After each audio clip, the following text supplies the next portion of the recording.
Juan Ponce Enrile, tinawag na bastos si Vice Ganda. Basahin ko po dito galing sa Abante News. Vice Ganda binira, bastos kang tao, sabi ni Enrile. Tahasang sinabi ni Chief Presidential Legal Counsel Juan Ponce Enrile na bastos na tao si Vice Ganda. Binanggit ito ni Enrile sa gitna ng kontrobersiyang kinasasangkutan ng It's Showtime matapos itong patawan ng Movie and Television Review ng Classification Board ng 12 araw na suspensyon kaugnay ng subuan ng daliri ni na Vice Ganda at partner nitong si Ayon Perez sa Isip Bata segment ng programa noong July 25. Ayon sa abogado ni Pangulong Ferdinand Bongbong Marcos Jr., salacious ang ginawa ni Vice Ganda sa nasabing segment at hindi dapat panoorin, lalo na mga bata. Ang problema dito sa bansa natin, kung meron kang power, political, social, economic, or whatever, halos hindi mo na iniisip yung kapwa. Wika ni Enrile sa kanyang programa sa SMNI News nitong Sabado. Ang binigay na katangian mo sa lipunan ay hindi mo na tinitingnan ang kapakanan ng mga iba. Sarili mo na lang ang iniisip mo. Akala mo maganda ang ginagawa mo, pero bastos ka.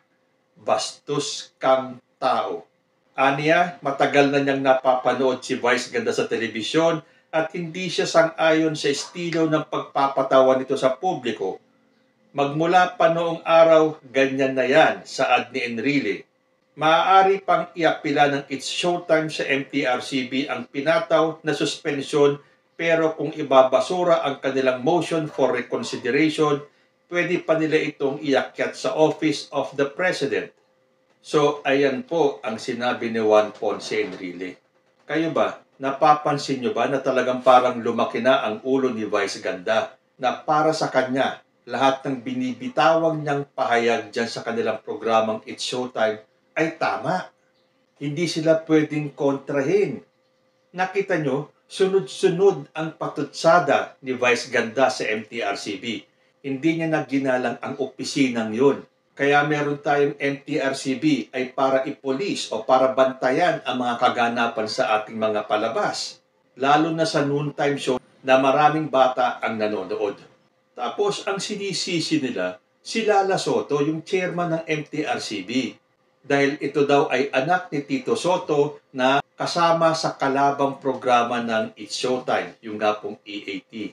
Pero hindi lang naman po one-woman rule ang MTRCB. Bukod sa chairman and vice chairman, meron pong 30 miyembro ang MTRCB. At yung pong 30 na yon ang nagbotohan. Hindi po bumoto yung chairman sa kayong vice chairman. And out of the 30 members, 26 po ang bumoto na isuspinde ang It's Showtime. Meaning, 4 lang ang nagsabing hindi dapat isuspinde. O ngayon, bakit nyo isisisi kay Lala Soto? Dahil sabi ng iba, kahit na hindi bumoto si Lala Soto, the mere fact na siya ang chair ng MTRCB at siya ay anak ni Tito Soto, sino ang makikinabang? Di yung EAT. Ano naman ang tingin nyo sa mga miyembro ng MTRCB? Walang sariling pag-iisip? Ganyan na ba talaga sa atin? Nasaan na yung majority rule? So, huwag po nating palalabasin na parang walang sariling isip itong mga miyembro ng MTRCB. So, ngayon, ang daming naniniwala nang dahil si Lala Soto ang chair ng MTRCB, kaya bias. Hindi naman po bumoto si Lala Soto. Pero igigiit nila, kahit na hindi bumoto si Lala Soto, anak yan ni Tito Soto. Diba? Lagi na lang may rason. So anong ginawa ng MTRCB? Hindi naman kagad sila sinuspinde nung araw na lumabas yung desisyon. Binibigyan sila ng 15 days para mag-file ng motion for reconsideration. Kung di nila magugustuhan ang magiging desisyon, yung final decision, pwede nilang iakyat sa Office of the President. Pero I'm sure, sa sinabing niya ni Juan Ponce Enrile na abogado ni President Bongbong Marcos, they will not get a favorable judgment. And I'm sure, sasabihin na naman nila, na kaya ia-uphold yung desisyon ng MTRCB dahil andyan si Juan Ponce Enrile. So ano ang option ng It's Showtime? Iaakyat nila hanggang sa Supreme Court yan. Hindi kasi sila marunong tumanggap. Alam nyo, napakasimple lang naman kasi niyan eh. Kung si Vice Ganda ay humingi ng sorry, hindi naman lalaki ng ganito yan. Tingnan nyo yung ginawa ni Wally Bayola. Siya po ay napamura. Live TV po yan eh. Talagang hindi natin maiiwasan na meron tayong masabi na hindi ka nais-nais, and this will go against the rules ng MTRCB. Anong ginawa po ni Wally Bayola? Humingi po siya ng public apology. Although, pinatawag din naman po sila ng MTRCB. Pero sila Vice Ganda, naringgan po ba natin kahit na isang katiting na pananalita na sila ay nagsosorry? Hindi po. Pinaninindigan nila na sila ay walang nagawang mali.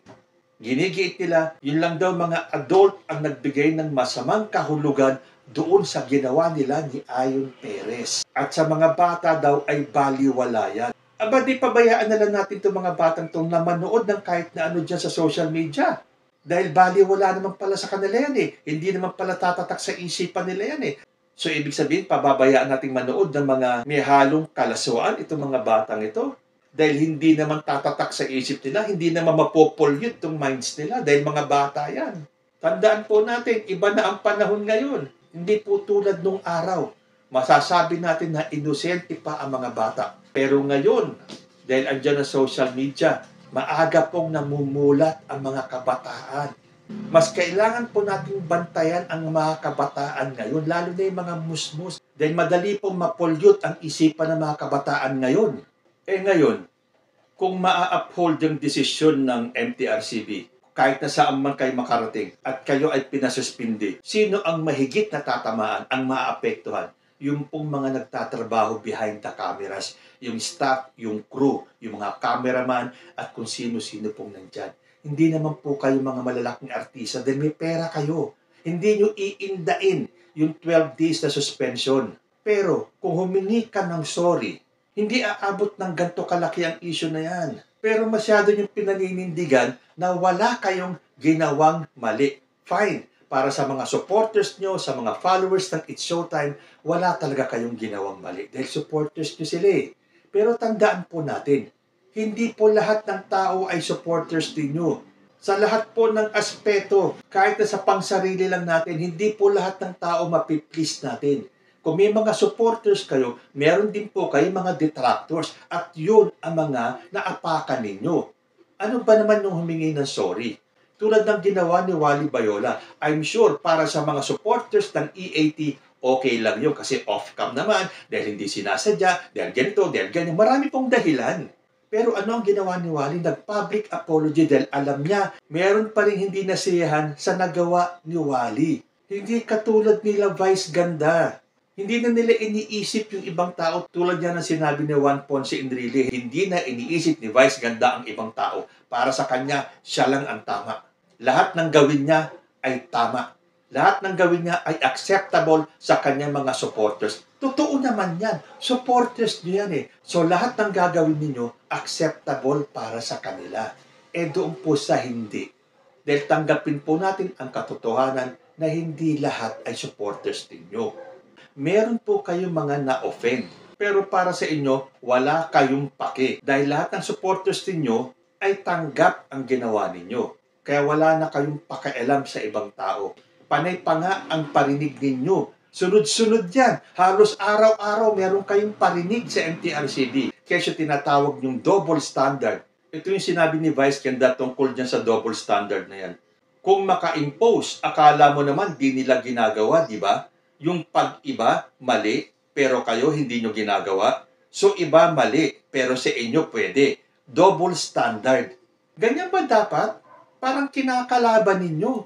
Tinitrigger pa ninyo ang MTRCB at tinitrigger ninyo ang inyong mga supporters na hindi tayo magpapatalo, lalaban tayo.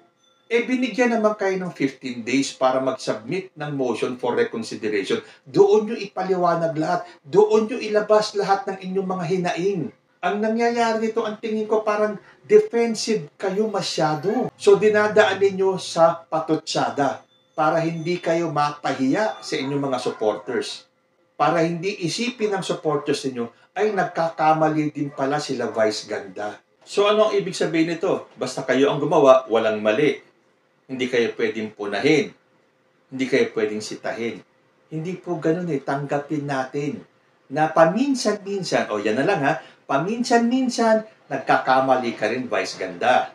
Tandaan nyo yung rape joke kay Jessica Soho? Doon nagkamali ka at inamin mong nagkamali ka. O di nabawasan ang galit ng tao sa'yo dahil maling-mali naman talaga yung ginawa mong joke na yon kay Jessica Soho. Itong incidenting to, meron ka ring na-offend. Ano ba naman yung magpakumbaba ng konti, humingi ng sorry? Kung meron man po kaming na-offend ni Ayon, humihingi po kami ng sorry. Hindi ba ganun kasimple lang yun? Ngayon, ano mangyayari? Nag-escalate ng ganito. Pag natuloy yung suspension ninyo, maraming tao ang madadamay. At sana tigilan yung patutsyadang yan. Bayaan yung umusad ang proseso. Doon kayo magpaliwanag sa MTRCB. Binibigyan naman kayo ng chance mag-file ng motion for reconsideration. Ipaliwanag mo lahat yan. Doon mo sabihin na double standard kasi kayo. Doon mo sabihin na bakit pag iba ang gumawa tama, pag kami ang gumawa mali. Diba? Yun ang proper forum. O talagang style na ni Vice Ganda to. Nakita nyo ba recently nung si Rendon Labador ay nawala sa kanya mga social media platform? Dahil binatikos niya ang ginawa nitong si Ayon sa kani Vice Ganda tungkol nga po dyan sa icing. Nung naban si Rendon sa social media, ano ang sinabi ni Vice Ganda? Na kapag mass reporting na ba ang lahat? So hindi nawala ang cancel culture dito kay Vice Ganda. O sino ngayon ang susunod niya ika-cancel? Si Juan Ponce Enrile. Abangan natin kung anong sasabihin niya tungkol dito sa pahayag ni JPE. Isa pang hindi maganda. Tandaan nyo ngayon, si Vice Ganda ang endorser ng Shopee. Ano naman ang sinabi niya? Nakapag-reinstall na ba ang lahat? Alam na alam po natin na ang dating endorser ng Shopee ay si Tony Gonzaga. At sinabi nila nung panahon ng si Tony Gonzaga ang endorser, pinairal na naman ng mga kakampings ang cancel culture. Ngayon si Vice Ganda ang kinuhang endorser, ang banat ni Vice Ganda, nakapag-reinstall na ba ang lahat? Dati kayong magkaibigan ni Tony Gonzaga dahil alam ko close kayo nung araw. Pero nung dahil sa politika, nagkaroon kayo ng lamat. Pero yan ba ang dapat na iparinig sa dating kaibigan? Na parang wala kayong pinagsamahan. So hindi ba natin talaga pwedeng tanggapin na meron tayong nagawa na para sa atin ay hindi mali pero meron tayong mga na-offend? Tulad ng icing na yan. Sabi mo pa nga dito, nung meron kang tinulungan na bibigyan mo ng monthly allowance yata tungkol sa motor, nagparinig ka na naman. Sabi mo, hindi tulad ng ibang tao, di ba? Nang dahil sa dessert ay hinusgahan tayo. Only a good soul can see another good soul. At ang pinakahuling patutsyada ni Vice Ganda, ito po galing sa Filipino Star Ngayon Digital. Di ko kayang tanggapin na mawawala dahil sa icing. Yan ang naging pabirong kanta ng TV personality na si Vice Ganda sa noontime show na It's Showtime matapos nitong palitan ang lyrics ng kantang Di Ko Kayang Tanggapin ni April Boy Regino. Iba na nga kasi talaga, no? Tulad na sinabi ni Juan Ponce Enrile, if you have the power. Sa ngayon, powerful si Vice Ganda. Lalo na dyan sa ABS-CBN. So, hihintayin po natin at aabangan kung hanggang saan aabot itong usapin ng suspension ng MTRCB sa It's Showtime. So, ang tanong ko po sa inyo, tama po ba si Juan Ponce Enrile na tawaging bastos si Vice Ganda? Pero bago po ako magtapos, September 11 po, kapanganakan ni dating President Ferdinand Edwin Marcos. So, binabati po natin si Apo Lakay ng happy birthday. At ipinapangako po namin sa inyo na kung ano po ang naging suporta namin sa inyo, Apo Lakay, ganun din po ang aming suporta kay President Bongbong Marcos sa ngayon. Kayo po, ano ang masasabi niyo sa topic natin today? Comment lang po down below and I will see you next time. Peace.